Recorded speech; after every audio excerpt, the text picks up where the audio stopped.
रोहित एक स्कूल में टीचर था। अब उसका ट्रांसफर एक नए पर छोटे से शहर में हो गया था। रोहित बस में बैठा और उसने रास्ते में ड्राइवर से बस रोकने को कहा और उतर गया। बस आगे चली गई और रोहित शहर की सड़क की ओर बढ़ गया। रोहित ने शहर के बाहर लगे एक बोर्ड पर शहर का नाम पढ़ा तो वो चौंक गया। मैं उलटपुर शहर में तो पहुंच गया हूँ, पर बोर्ड पर शहर का नाम उल्टा क्यों लिखा हुआ है? हो सकता है किसी ने गलती से बोर्ड को उल्टा रख दिया होगा। रोहित इस बात से बेखबर था कि वो गलती से उलटपुर शहर की जगह उल्टा शहर में आ गया है। रोहित उल्टा शहर में अजीबोगरीब चीजें होती देख रहा था। उल्टा शहर में सब कुछ उल्टा था। उल्टे घर, उल्टे पेड़ पौधे, उल्टी गाड़ी, उल्टी बस, उल्टे वाहन। रोहित अभी ये सब अजीबोगरीब चीज देख ही रहा था कि तभी एक उल्टा ऑटो उसके पास आकर रुका, जिसको एक उल्टा आदमी चला रहा था। ओ भैया, कहाँ जाना है? आओ मेरे ऑटो में बैठ जाओ, मैं तुम्हें जगह पर पहुंचा दूंगा। मुझे तो इस शहर के स्कूल में जाना है। मैं यहाँ का नया टीचर हूँ, पर यहाँ सब कुछ उल्टा क्यों है? मैं ये समझ नहीं पा रहा। और उल्टे काम कैसे कर पा रहे हो? भैया, ये जादुई उल्टा शहर है। उल्टा शहर? पर मुझे तो उलटपुर जाना था। ये मैं कहाँ फंस गया? लगता है मैं किसी गलत शहर में आ गया हूँ। अरे भैया, चिंता क्यों करते हो? है? चलिए मैं आपको इस शहर के बड़े सेठ मिश्रा जी के घर ले चलता हूँ, वही आपको थोड़ी तसल्ली दे पाएंगे। ऑटो वाला रोहित को शहर के बड़े सेठ मिश्रा जी के घर ले जाता है।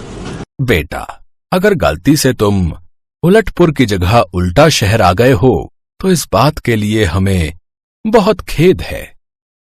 यहाँ से जाने से पहले मैं एक बार आपसे उल्टा शहर के बारे में जानना चाहता हूँ कि आखिर ये शहर उल्टा क्यों है?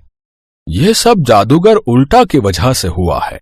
एक बार मैं शहर के बाहर सड़क मरम्मत का कार्य करवा रहा था, तभी मेरी नजर उल्टा जादूगर पर पड़ी। उल्टा जादूगर जमीन में उल्टा दबा हुआ था। मुझे लगा कि वो किसी परिस्थिति में है, तो मैंने मजदूर से कहकर उसे जमीन से बाहर निकलवा दिया, पर वो मेरी भूल थी। उल्टा जादूगर को एक साधु महाराज ने ही जमीन में दफन किया था ताकि वो अपने जादू का दुरुपयोग ना कर सके। उल्टा जादूगर ने उन साधु महात्मा को भी मार दिया क्योंकि वो हमारी मदद कर रहे थे। उल्टा जादूगर को अपनी शक्तियां बढ़ाने के लिए उल्टे कार्य करना जरूरी है, इसलिए वो अपने जादू से हमारे पूरे शहर को उल्टा बनाकर अपनी जादुई शक्तियों से सीधा रहता है। जब तक उल्टा जादूगर सीधा है, तब तक उसका अंत नहीं हो सकता। उसे एक बार फिर से उल्टा जमीन में दफन करना होगा, पर हम सबके बस की ये बात नहीं। उल्टा जादूगर गुफा में रहता है और रोजाना शाम के समय आकर खलबली मचाता है। इससे पहले कि उल्टा जादूगर आए, बेटा तुम यहां से वापस चले जाओ। हम नहीं चाहते कि तुम उल्टा जादूगर की नजर में आओ और तुम भी उल्टे रहने पर मजबूर हो जाओ। तभी उल्टा जादूगर का शोर घर घर में सुनाई देने लगता है। उल्टा जादूगर जोर जोर से हंसकर खलबली मचा रहा था। सेठ जी, उल्टा जादूगर फिर आ गया। वो सभी को अपने जादू से आसमान में उल्टा लटका रहा है। मैं जानता हूं, उसे अपनी शक्तियां बढ़ानी है ताकि वो सीधा रह सके, इसीलिए वो ऐसा कर रहा है। वो हमेशा ऐसे ही परेशान करता है। सेठ जी, आप चिंता मत कीजिए, मैं उल्टा जादूगर को सबक सिखाता हूं। पर बेटा, तुम कैसे करोगे ये सब? चिंता मत कीजिए, मुझे पता है कि मुझे क्या करना है। रोहित दिमाग का खेल खेलता है। वो उल्टा जादूगर के सामने खड़ा हो जाता है और उसे चुनौती देता है। अच्छा, तो तुम इतने बड़े जादूगर हो कि किसी को भी उल्टा कर सकते हो, पर मेरी नजर में तुम्हारा जादू बिल्कुल बेकार है। मुझे नहीं लगता कि तुम्हें कोई जादू आता है। मैं तो कहूंगा कि तुम इस शहर को फिर से सीधा करके यहाँ से चले जाओ, या फिर मैं इन सबको यहाँ से ले जाता हूँ, फिर तुम आराम से यहाँ पर रहना।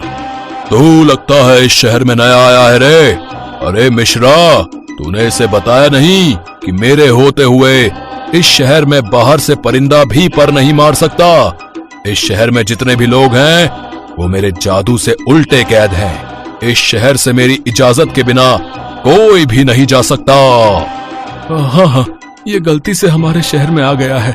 आप तो जानते हो, अगर कोई हमारे शहर में गलती से आ जाता है तो हम उसे वापस भेज देते हैं। हम इसे वापस ही भेज रहे थे। जाओ रोहित बेटा, तुम वापस चले जाओ। हम जैसे भी हैं, हमें हमारे हाल पर छोड़ दो।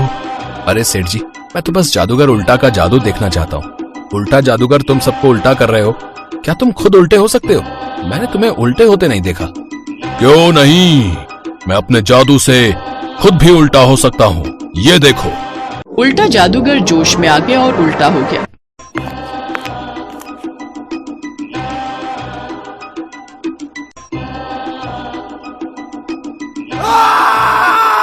और पूरा उल्टा शहर सीधा हो गया। सब कुछ पहले जैसा हो गया। रोहित की तरकीब कामयाब हुई और उल्टा जादूगर को उसके किए का फल मिल गया। उस दिन के बाद उल्टा शहर में फिर से खुशहाली छा गई और लोगों का आदान प्रदान भी होने लगा।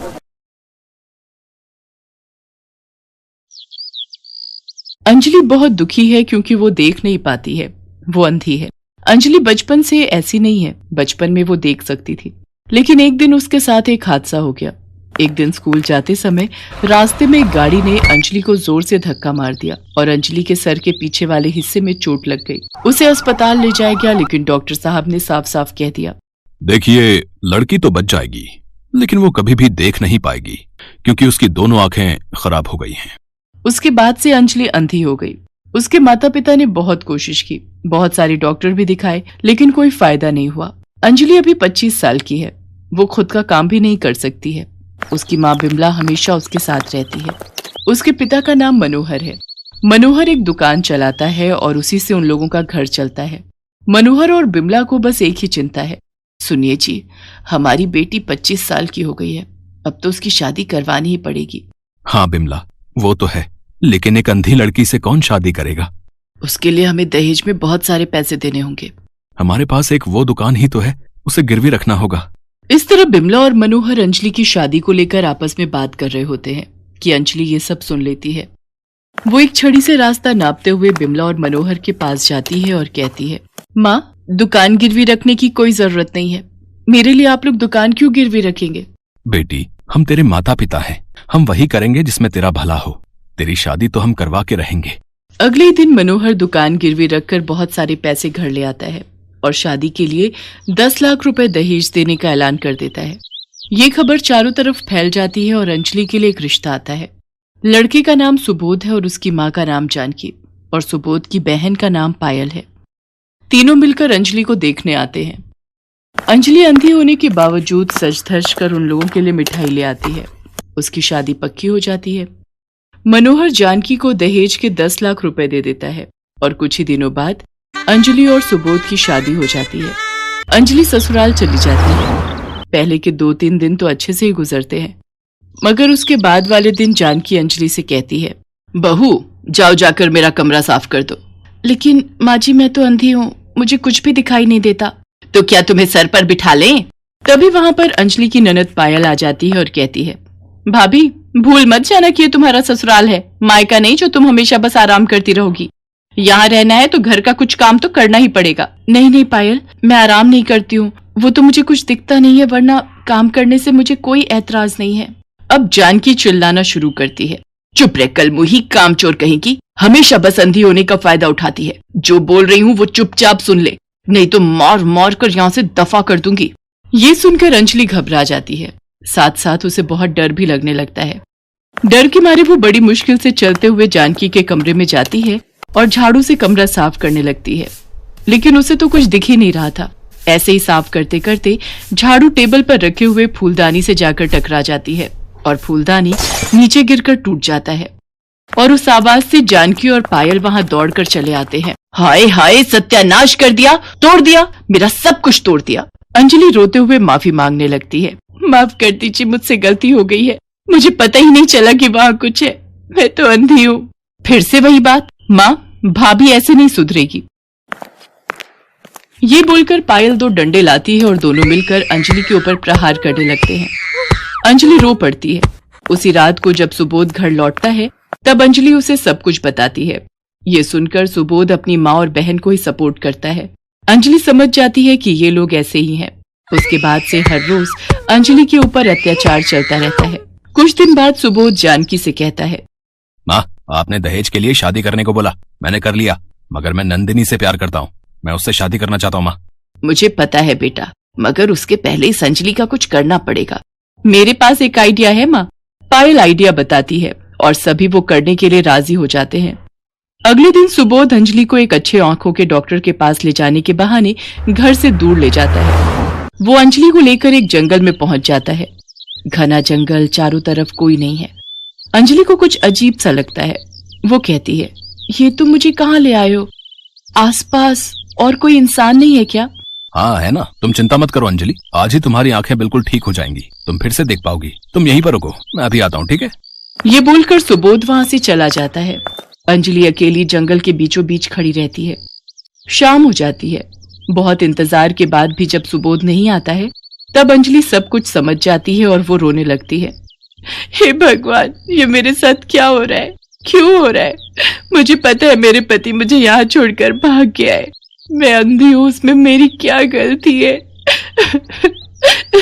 तभी वहां पर एक बूढ़ी औरत आ जाती है और अंजलि से कहती है, बेटी, तुम्हारे पास कुछ खाने को मिलेगा? मैंने 2 दिन से कुछ नहीं खाया। अंजलि के पास सिर्फ 2 बिस्कुट थे। बूढ़ी औरत की दर्द भरी आवाज सुनकर अंजलि को दया आती है और वो 2 बिस्कुट उस औरत को दे देती है और अचानक से एक चमत्कार हो जाता है। वो बूढ़ी औरत जंगल की देवी में बदल जाती है। अंजलि, मैं इस जंगल की देवी हूँ। मैं बूढ़ी औरत के रूप में तेरी परीक्षा ले रही थी। तूने सब कुछ खो दिया है। तेरे पास सिर्फ 2 बिस्किट थे और वो भी तूने मुझे दे दिया। मैं प्रसन्न हूँ। बोल, तुझे क्या चाहिए? देवी, मैं अंधी हूँ। दया करके मेरी आंखों की रोशनी मुझे लौटा दीजिए। जंगल की देवी अपनी जादुई शक्ति से एक जादुई चश्मा लाती हैं। अंजलि, ये जादुई चश्मा है। इसे पहनते ही तुझे फिर से सब कुछ दिखाई देने लगेगा। अंजलि उस जादुई चश्मे को पहन लेती है और उसे सब कुछ दिखाई देने लगता है। पेड़, पौधे, आसमान, जमीन, सब कुछ। अंजलि खुशी से झूम उठती है। जंगल की देवी, आपका बहुत बहुत धन्यवाद। मुझे सब कुछ दिख रहा है। इतनी खुशी मुझे जिंदगी में कभी नहीं मिली। अंजलि जंगल की देवी को धन्यवाद देकर वहां से चली जाती है। वो इधर उधर घूमकर अगले दिन सुबह ससुराल पहुंचती है, लेकिन वहां जाकर अंजलि देखती है कि सुबोध ने नंदिनी नाम की एक लड़की से शादी कर ली है। अंजलि को देखकर वो लोग बहुत चौंक जाते हैं। अरे, तुम कहाँ से आ गई? तुम्हें तो कुछ दिखाई नहीं देता है ना? हाँ हाँ, तुम तो अंधी हो। तुम्हें तो अब तक किसी जानवर के पेट में होना चाहिए था। इतने घने जंगल से तुम लौट कैसे आई? ये सुनकर हंसते हुए अंजलि कहती है, मुझे पता है तुम लोग मुझे मारना चाहते थे। सिर्फ और सिर्फ दहेज के लिए तुम लोगों ने मुझे इस घर की बहू बनाया, लेकिन अब मैं सब कुछ देख सकती हूँ। अब मैं तुम सबको मजा चखाऊंगी। ये सुनकर सभी हंसने लगते हैं। पायल कहती है, तुम्हें क्या लगता है तुम अकेली एक औरत हम चारों को हरा सकती हो? तभी सुबोध की नई पत्नी नंदिनी कहती है, मैं समझ गई हूँ कि ये कैसे देख पा रही है। कहीं से इसे ये चश्मा मिल गया है, इसी की वजह से ये देख पा रही है। हाँ, तुम सही कह रही हो। पहले तो ये चश्मा नहीं था। बेटा, इसका चश्मा निकाल। उसके बाद हम चारों मिलकर इसे मार डालेंगे और इसके घर वालों को बोल देंगे कि अंजलि किसी और के साथ भाग गई है। सुबोध अंजलि की तरफ बढ़ने लगता है।